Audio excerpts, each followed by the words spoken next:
ನಮ್ಮಮ್ಮ ಸ್ಪೂನಲ್ಲಿ ಇಡ್ಲಿ ತಿಂತವ್ರೆ.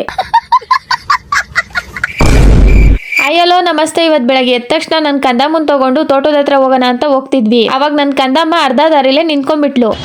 ಡಿಕ್ಕಿಲಿರೋ ಅರ್ಧ litre petrol ಹಾಕೊಂಡು ಮತ್ತೆ ನಾವು ಬಂಕಿಗೆ ಹೋಗಿ ಪೆಟ್ರೋಲ್ ಹಾಕ್ಸಿದ್ವಿ.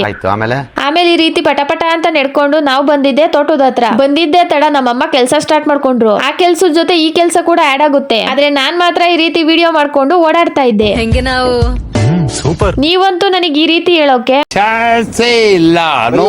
ನೀವ್ ಈ ರೀತಿ ಹೇಳಲ್ವಲ್ಲ ಅಂತಾನೆ ನಾನು ಕೂಡ ಬಂದಿರೋ ಕೆಲ್ಸನ ಮಾಡಿ ನೆಕ್ಸ್ಟ್ ನಮ್ಮ ಪಯಣ ಎಲ್ಲಿಗೆ, ನಮ್ಮ ಮನೆಯ ಕಡೆಗೆ ಅಂತ ಅನ್ಕೊಂಡು ನಾನು ನಮ್ಮಮ್ಮ ಬರ್ತಿದ್ವಿ. ಇವತ್ತಂತೂ ನಮ್ಮಮ್ಮ ಚೂರಿ ಚಿಕ್ಕಕ್ಕ ಆಗ್ಬಿಟ್ಟವ್ರೆ. ನಡ್ಕೊಂಡ್ ಬರುವ ಸಂದರ್ಭದಲ್ಲಿ ನಮ್ಮ ಅಮ್ಮ ಫೋನ್ ಮಾಡ್ಬಿಟ್ಟಿದ್ರು. ನಮ್ಮಮ್ಮ ಅವ್ರ ಜೊತೆ ಮಾತಾಡ್ಕೊಂಡ್ ಬರ್ತಾವ್ರೆ. ಎಲ್ಲೋ ನಿಲ್ಸಿದ್ ನನ್ ಕಂದಮ್ಮನ್ನ ತಗೊಂಡು ನಾವು ಕೂಡ ನಮ್ಮ ಮನೆ ಕಡೆಗೆ ಬಂದೋ. ಬರುವ ಸಂದರ್ಭದಲ್ಲಿ ನಮ್ಮ ಅಪ್ಪ ಕೂಡ ಸಿಕ್ಕಿದ್ರು. ಬಂದಿದ ತಕ್ಷಣ ನಮ್ ಟಾಮಣ್ಣನ್ ಎತ್ಕೊಂಡೆ. ಒಂದ್ ಪಕ್ಷ ನಾಯಿನ ಎತ್ಕೊಂಡು ಫೋಟೋ ಹೊಡ್ಸ್ಕೋಬಹುದು, ಆದ್ರೆ ಇವನ್ ಜೊತೆ ಅಂತೂ ಆಗಲ್ಲ ಬಿಡಿ. ನಿಂತಿತ್ತ ನಿಲ್ಲಲ್ಲ, ಕುಂತಿತ್ತ ಕೂರಲ್ಲ. ಒಟ್ನಲ್ಲಿ ಅವ್ನ್ ಕೆಳಗ್ ಇಳಿಬೇಕಷ್ಟೇ. ಇದೊಂದು ಬದುಕಿ, ಇದೊಂದು ಜನ್ಮವೇ, ಎಂತಹ ದುರ್ವಿಧಿ, ಇದೆಂತಹ ದುರ್ವಿಧಿ. ಇವತ್ತಿನ ಟಿಫನ್ ಇಂದಿರಾ ಕ್ಯಾಂಟೀನ್ ಇಡ್ಲಿ ಹಾಗೂ ಚಟ್ನಿ. ನಮ್ಮಮ್ಮ ಇಡ್ಲಿನ ಸ್ಪೂನಲ್ಲಿ ತಿಂತವ್ರೆ.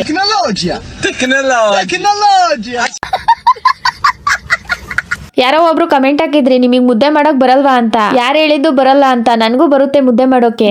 ಬರಲ್ಲ ಅಂತ ಅನ್ಕೊಂಡ್ ಕೂತ್ಕೊಂಡ್ರೆ ಯಾವ ಕೆಲ್ಸನೂ ಕೂಡ ಬರಲ್ಲ. ಇವತ್ತಿನ ಮಿನಿ ವ್ಲಾಗ್ ಇಷ್ಟೇ. ಮತ್ತೆ ಸಿಗೋಣ ಇನ್ನೊಂದು ಪುಟ್ಟ ಮಿನಿ ವ್ಲಾಗ್ ನೊಂದಿಗೆ. Thanks for watching.